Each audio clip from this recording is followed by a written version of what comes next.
Yeah, it does seem like he is very kind of happy to kind of hold that here for Simplicity for now. We got to figure out where Battleground number 2 is going to be. After Gale Force losing that game, has the option for first pick or to go with map selection. They're going to stick with the first pick, and Simplicity now taking us to Cursed Hollow.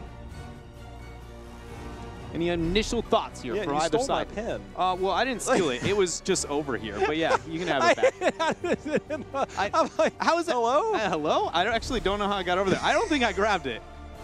I'm just saying. Just like I'm a pen fold, not a pen stealer. Oh. Okay.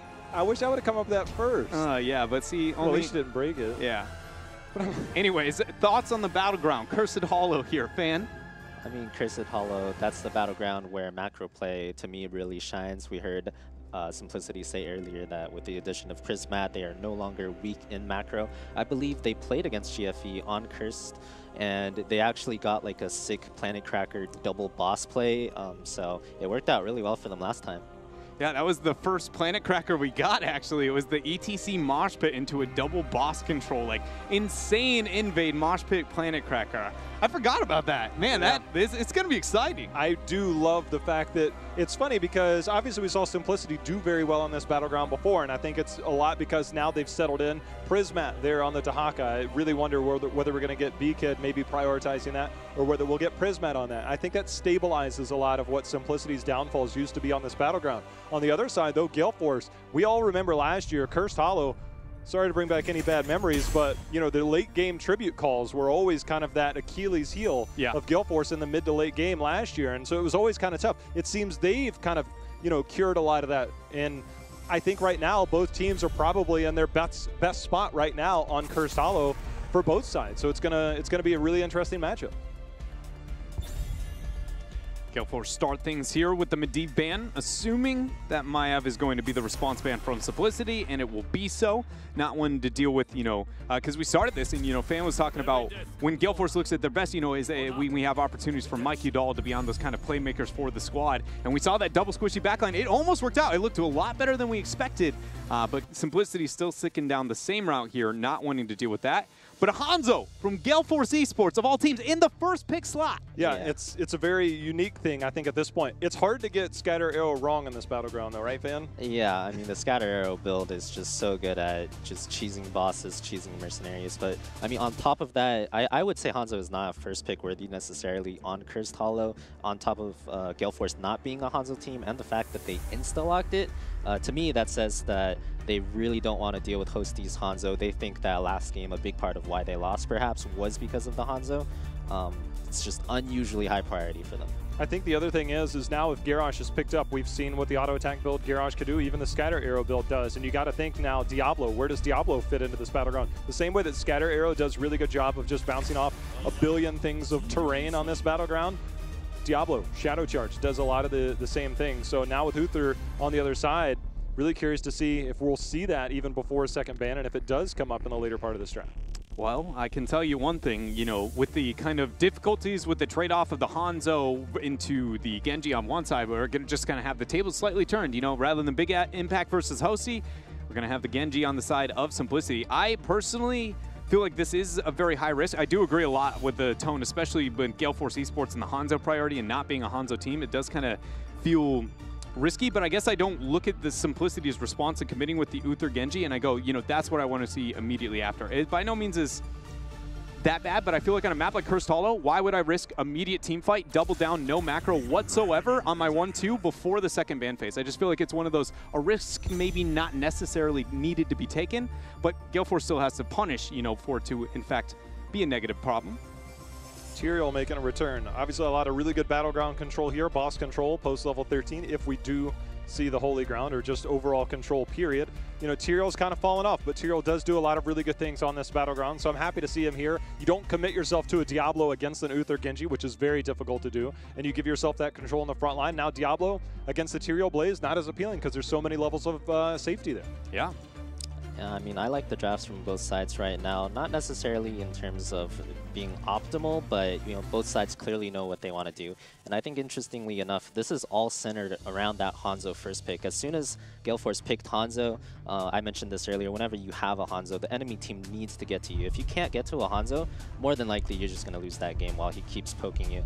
So Genji Uther, one of the things that can definitely take the fight to the Hanzo, being drafted immediately. And then to counter that, we have a strong double protection in double tank, double protect without the support pick even being picked up here. So GFE is going to protect this Hanzo as much as they possibly can, and Simplicity is going to try and kill him, so should be interesting.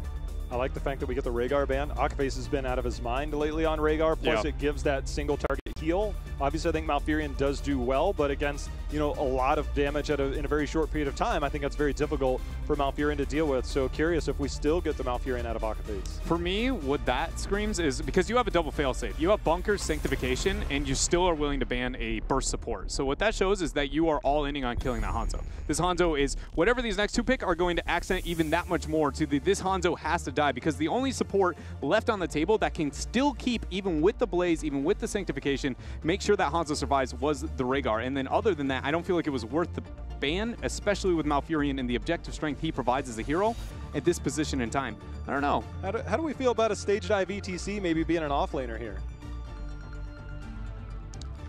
It's Cursed Hollow. There's a lot of laning periods, and Blaze obviously does do very well in the solo lane. But given the way that I've seen Simplicity play, if they really want to get that back on, that's one way to just have a just dive in, one button, It's definitely possible. On top of that, ETC is really good for just canceling Sanctification. He's one of those heroes where you really don't want him on the other team if you're trying to get a Sanct off. But right now, I really want to see Simplicity pick up some macro play. And the gray main there indicates the macro play coming out. Before that, they had absolutely no way of clearing waves or doing mercenaries, which is really bad on Cursed Hollow. So pretty solid all-in draft there. They have enough macro to make it work if they play well now. I just got to point out, Dahaka's still available. I mean, that's another flanking hero, another hero that can easily get to the back line. So it's looking good. If it is a little bit more difficult to pull off in that all-in style, so we'll see what Gale Force still need a support here. Do we get another layer of support? I really wonder. Oh man, I have shades of Brightwing a week or two ago coming at me, and I'm like, no, not like this. With a Malfurion on the table, I don't feel like there is any What about other Brightwing option. in a double support scenario? Any chance? No. Unlikely, I would say. I mean, when Brightwing can lane and do anything other than just be a passive heal and a polymorph, then maybe she will be able to be that off lane. But right now, is essentially she doesn't hold her own in the lane. She doesn't hold her own as a support. She doesn't hold her own. The Malcassia. Ooh. Double blind, okay. Not what I expected, but now that we see it kind of unfolding here, I feel like I like that response. That's that extra layer of like protection, if you will, because the double autos-ish coming out from Simplicity. Though Charge Strikes is kind of like Lunara's poison spread, right? Yeah. Uther is like, wait a minute, why is everybody taking so much damage? Calm down, team, So Charge Strikes, although we have seen a little bit of Thunderstroke as of late. Obviously, if you're trying to get onto that Genji or Grey main, that could help, but there's the Dahaka. Oh boy, okay. I think this Cassia pick might have just won GFE the game. I don't think Cassia dies to Grey main, Dahaka, Genji. Unless Simplicity can macro perfectly or GFE makes a huge mistake, I just don't see that team dying. It is going to be tough. I fully agree with it. The Dahaka pick seems good, but the Cassia kind of X factor coming in here, like, wait a minute, hold on. Yeah, that's what I was trying to, like, the minute I saw that, I was like, wait a minute. Now that I didn't think about Cassia, but now that I see it, I'm like, ooh, she's pretty neat in here, especially with all the other layers that we were talking about of the protection here. And it's not like she's that easy to kind of take out on her own. You have another case with the Blind. She's pretty good damage source into the Uther on the other side of the battlefield. In Simplicity, even though they are better at, with Prismat on the team at the macro game, I don't look at this and I go, this is the place where they get such a big macro advantage outside, unless they get a couple of picks like 1 through 9 that Gale Force just kind of let up, through transitions, the tributes. I feel like Gale Force is going to tie this up here. I just love the fact that both our teams coming out, if we're talking about what's their meta, what would their drafts look like, and sometimes it's a bit a miss on different battlegrounds, but so far I feel like both teams have come out and got exactly what they wanted, and it fits their playstyle. So the series so far is off to a great start, in my opinion. Yeah, absolutely. Well, we got it then. Game 2, Cursed Hollow here. Simplicity up against Gale Force. See if it's going to be tied up here. No Cassia charge strikes. Dreadnought will be coming out here, so obviously something that Uther at times can struggle to deal with, kind of splash those autos around the enemy team. So curious how this will go. In the world of do we get a mosh pit versus a stage dive, I feel like it's got to be the mosh pit now. You know, we were talking about the flank onto the back line, but the two biggest, you know, adjustments is number one, well, we have a global already picked up for Simplicity with Prismat on the Dahaka.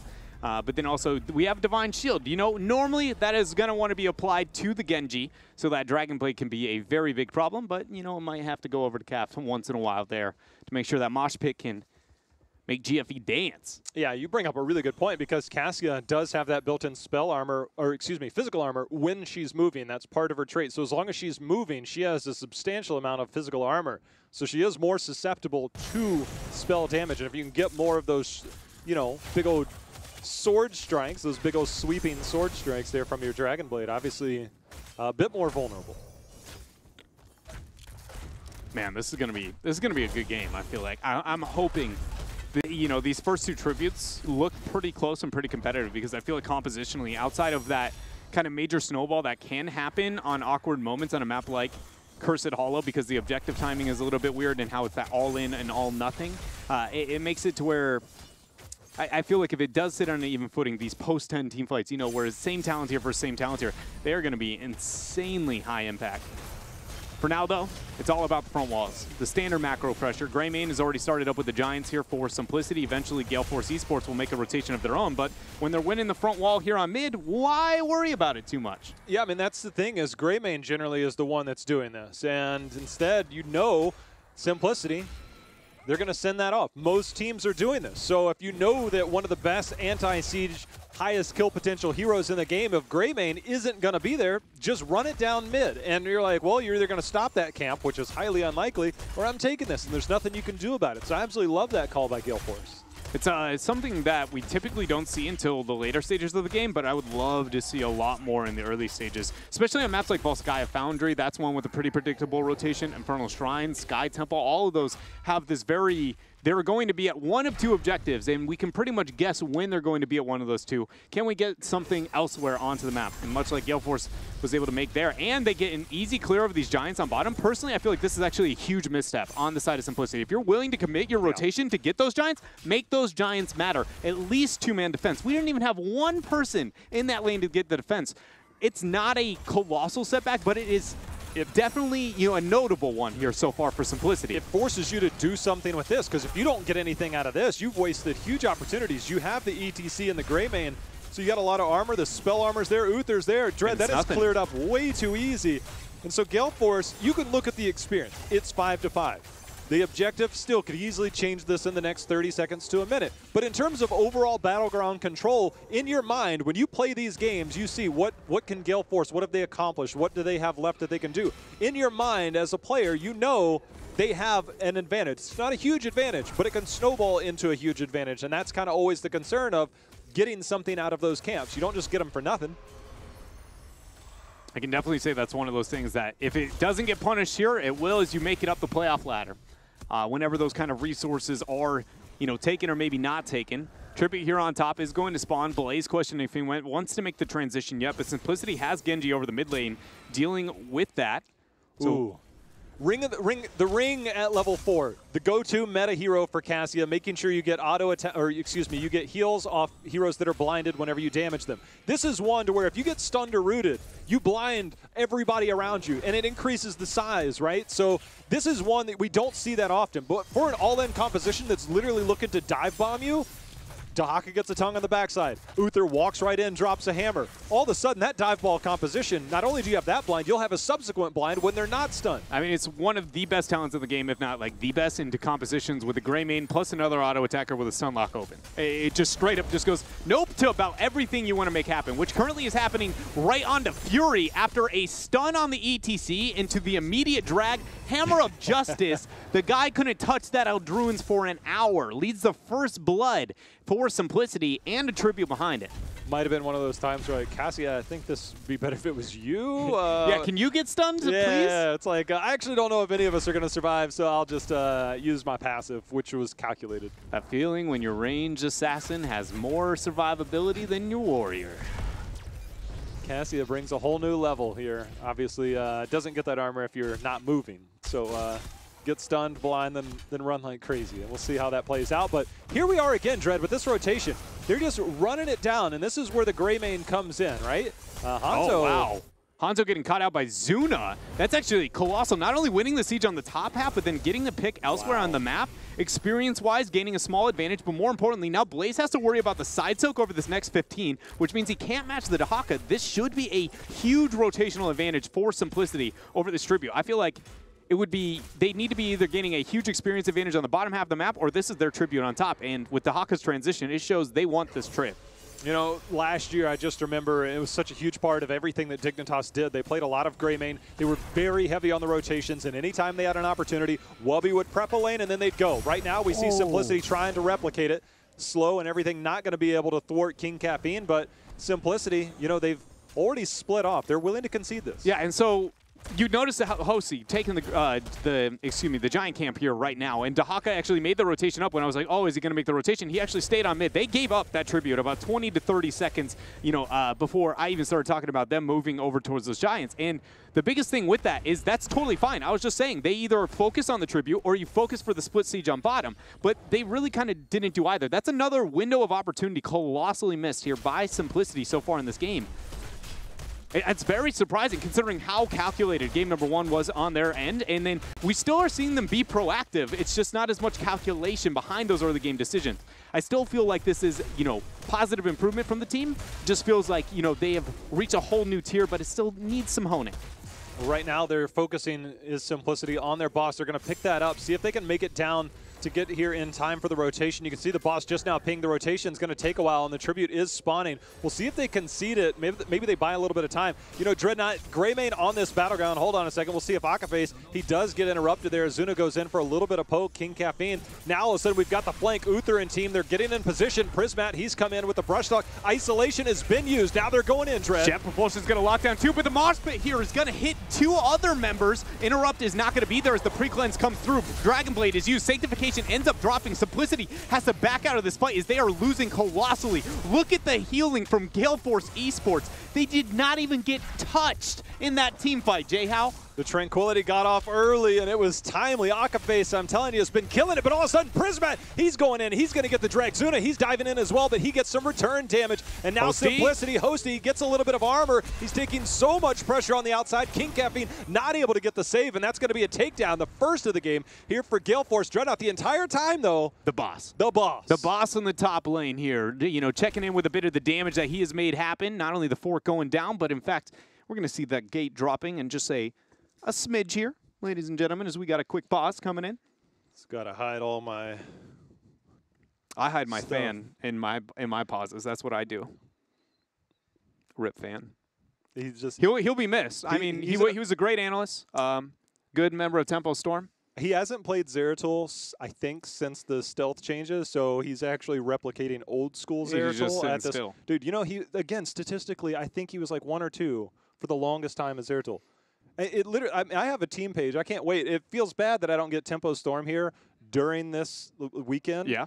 I'm talking about final season stats where fan lies, right? It's like 1, 2, top 5 of like every statistical category. It's not a new thing, Jay-How. I know, but he's kind of been like. I feel like he's even better. And that's crazy to say. There are 2 players within their regions that statistically have been outliers, and that was C-Movin in the Korean region. Even though he was never on your MVP block, if you will, you know, it was very much the highest performing player. And then Fan in North America was also a colossal outlier. There was one. Do you remember last year when Tempo faced the Chinese team with a certain member named Xingxi on that? I do. And then Xingxi was single-handedly doing more damage over those in the entirety of the entirety of Tempo. I was like, huh.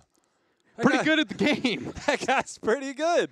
Yeah. You know, obviously Fan wasn't on Tempo at the time. He was actually with us on the desk last year, but he's on the desk with us again today. So good to have him back. Is just as long as he doesn't keep eating my pizza.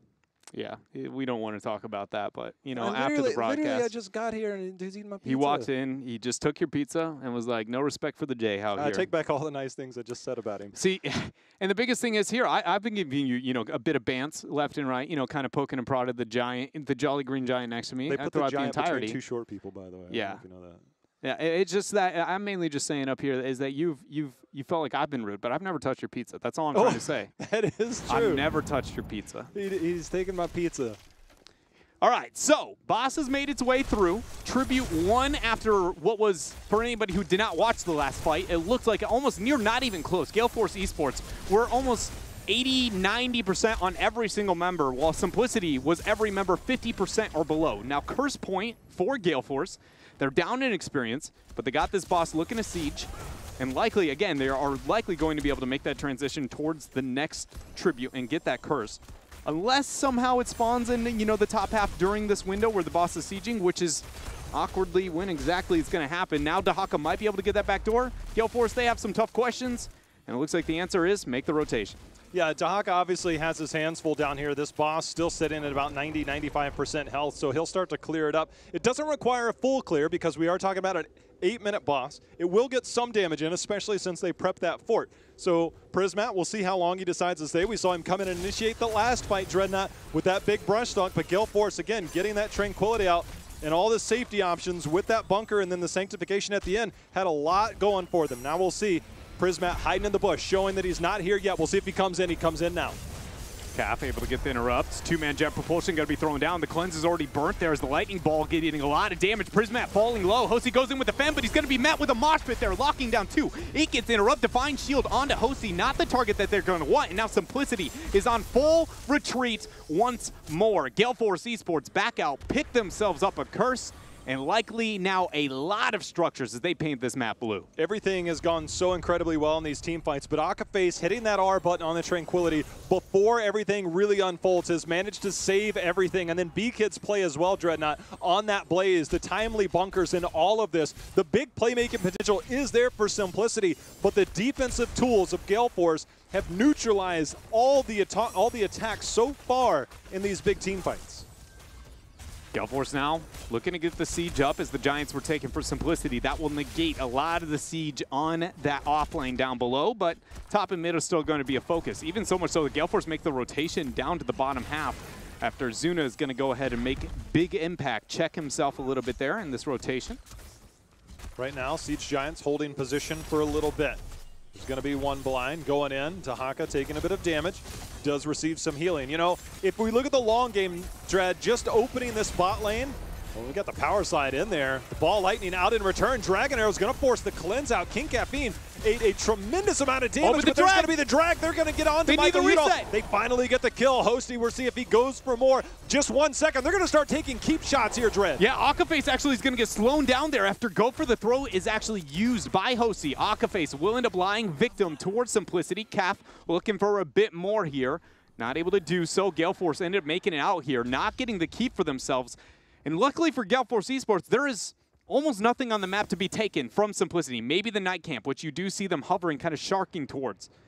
Again, I was about to make the point of, look, late game, one more boss play in another 4 to 5 minutes. Oh, Prismat, he's coming in for the instant interrupt. Power They're going to get the slide. They're going to get the kill. No jet propulsion out of this one.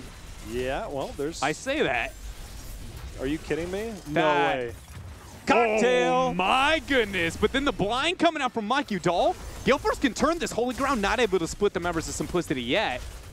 It's going to be started. They're starting to recuperate, but again, still pretty low. I believe Charge Strikes was used at the beginning there, so not a lot of Cassia damage beyond that, but they committed heavily. They're like, look, Blaze is not getting away from this, and so the commitment was there. Boss now up on the side of Simplicity. They are still sitting on one tribute. You can see the rotation already up here by Gale Force just in case to kind of keep an eye on things, maybe get the dismount.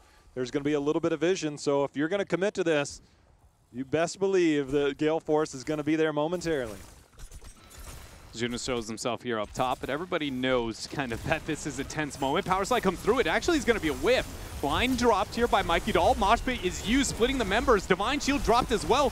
Fury is kind of on an island, but then he gets the Sanctification. Simplicity is so very low. K1 Pro is going to be the first to drop. Mikey Dahl, not going to look for too much more there. Big impact. You saw, he's like, can we chase, team? Can we chase? They end up chasing, but it's Prismat on the other direction. Now they change the focus onto the boss, using that Hanzo, able to try and lock this down. There's no way Simplicity can deny this, and now this is going to be a tribute and a boss for GFE.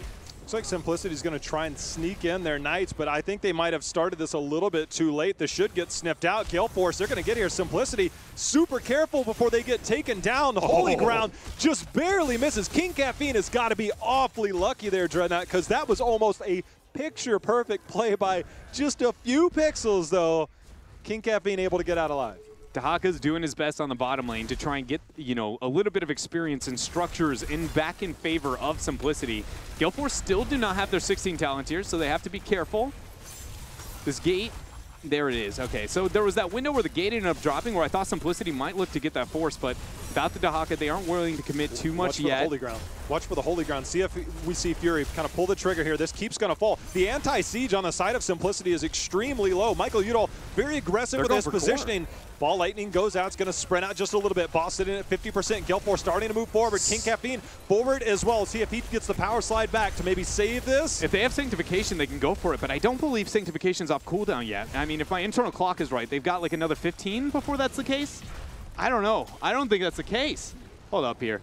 I'll do some, you know, research here. Dreadnought going deep into the hacks of HGC to find this.